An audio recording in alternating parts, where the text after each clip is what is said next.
আমার ছেলেটাকে বাঁচাও। Aunty, it's my responsibility. আপনি একটু রিল্যাক্সে থাকুন, please take care of him. তুমি আমার জন্য একটু ক্যান্টিন থেকে সুপ এনে দিতে পারবা? আমার ছেলে সুপ খেতে চেয়েছে। ভাইয়া তো বাদ মানে করতেছে, তাই না? তুমি যে একটু সুপটা নিয়ে আসবা, তুই আমার একটা সিগারেট এনে দিতে পারবি? আচ্ছা তোর আমার কি মনে হয় তুই করছিস তুই আমার সাথে? হ্যাঁ, তোর জন্য মা আমারে মারছে, ব্লাড কুস্ত করতে মাথা নষ্ট হয়ে যেতেছি, গোসল করি নাই, বানরের মতো হয়ে আছি। আমি তো একটা সিগারেট এনে তাড়াতাড়ি আম্মা আস্তে আস্তে হয়ে যাবো। ঠিক আছে, 3টা নেই বেশি।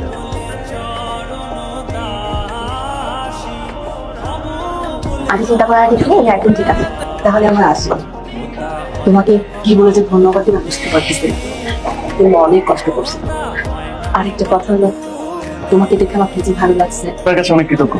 আপনি আমার জন্য যা করলেন এটা হিস্ট্রিতে কোনো ডক্টর কোনো রোগীর জন্য করে নাই। মানে আপনি আমাকে রক্ত দিয়ে দিয়েছেন, আপনার প্রতিটা ফোঁটার রক্ত আমার শরীরে বহমান।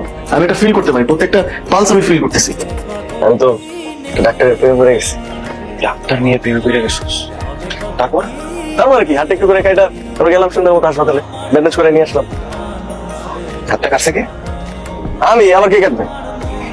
ছোট ভাই, তুই যেভাবে আগাইতেছিস সেভাবে আগাইলে হবে না। মেয়ে পটাতে হইলে আলাদা একটা প্রসেস আছে, সেই প্রসেস অনুযায়ী আগাইতে হবে। তার উপরে মেয়েটা নাকি আবার ডাক্তার। তুই এমন রুগী হয়ে গেলে হবে? তোকে হইতে হবে সার্জন, অপারেশন করতে হবে। প্রতিদিন টুপি পরে জানামাজ হাতে নিয়ে একটা নির্দিষ্ট সময় আপনি কোথায় যান?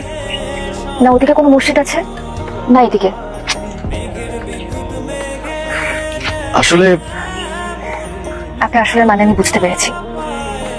মিথ্যা মিথ্যা লোক দেখানো ইবাদত করে আপনি আসলে কি প্রমাণ করতে চাইছেন? মানুষ নামাজ পড়ে আল্লাহ পাকে খুশি করার জন্য, আল্লাহ পাকে সন্তুষ্টি লাভের জন্য। আপনি যেটা করছেন সেটা তো অসততা, এটা তো অন্যায়। আর অসততা আপনি কার সাথে করছেন? আমার সাথে নাকি আল্লাহর সাথে? দেখুন, ভুল আর ঠিকের মধ্যে পার্থক্য করার ক্ষমতা আপনার আছে। আল্লাহ আপনার হৃদয় দান করুন। ভালো থাকবেন। কি রে বাবা, তুই নামাজ পড়তেছস? আর আমার নামাজ কেন পড়বো না? প্রত্যেকটা মুসলমানই তো 5 ওয়াক্ত নামাজ পড়া উচিত না? তাই আমিও নামাজ পড়া শুরু করছি। ভাবছি এখন থেকে 5 ওয়াক্ত নামাজ পড়বো। আমিও তো সেটাই বলি, প্রত্যেকটা মুসলমানের তো উচিত 5 ওয়াক্ত নামাজ পড়া। কিন্তু যে ছেলেরা আমি ঝাড়ু দিয়ে পিটাও 1 ওয়াক্ত নামাজ পড়াইতে পারি নাই, সেই ছেলে আজকে কি সুন্দর নামাজ পড়তেছে। মাশাআল্লাহ মাশাআল্লাহ, আলহামদুলিল্লাহ। কিন্তু বাবা, জুম্মার দিনও তো তোকে আমি ঠেলা মসজিদে পাঠাইতে পারি নাই কোনোদিন। জুম্মার নামাজের ওয়াক্ত থাকতো 1:30টায়, আর তুই বের হইতি 1:40-এ। এই পরিবর্তনের কারণটা কি বলতো? ওই যে আলোচনা, কি যাবে? দেখ উল্টা পাল্টা কিছু কিন্তু বলবি না, দেখ ও কিন্তু ঝামেলা হয়ে যাবে। কোনো ঝামেলা না আম্মা, তুমি বুঝতেছো না যে আলো আছে না? আলো কোন আলো?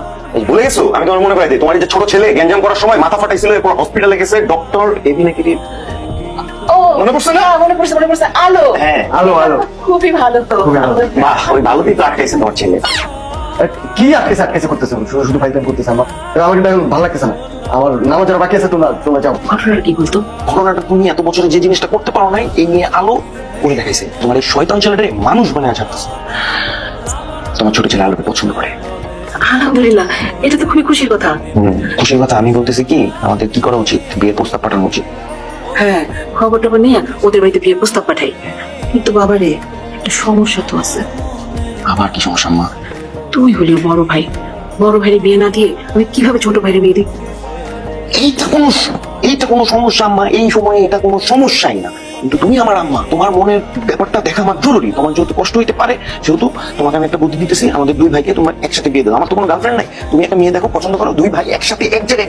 ভিডিওটি ভালো লাগলে লাইক, কমেন্ট, শেয়ার করে চ্যানেলটি সাবস্ক্রাইব করুন। আর সেই সাথে এই ভিডিও সম্পর্কে আপনার মূল্যবান মতামত জানাতে ভুলবেন না কিন্তু। ধন্যবাদ।